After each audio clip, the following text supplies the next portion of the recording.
আসসালামু আলাইকুম রহমতুল্লাহি বারাকাতুহু। হাই ভিউয়ার্স, আমরা চিকেন তেহারি হোমমেড ঘরের মধ্যে শুটকি ভর্তা দিয়ে, লাল শুটকি আর মরিচের ভর্তা দিয়ে, আর হলো ধনিয়া পাতার শুটকি দিয়ে ভর্তা দিয়ে খাইলাম।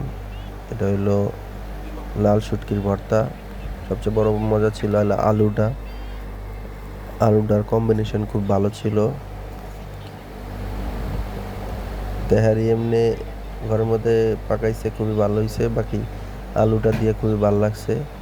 আর বিশেষ করে এরকম শুটকি ভর্তা দিয়ে আরও একটু মজার, একটু স্বাদ বেড়ে গেছে। তো আলহামদুলিল্লাহ, আমার খুব ভালো লাগছে। আপনারা ইনশাল্লাহ শুটকি দিয়ে খেয়ে দেখতে পারেন, খুবই অতুলনীয় স্বাদ।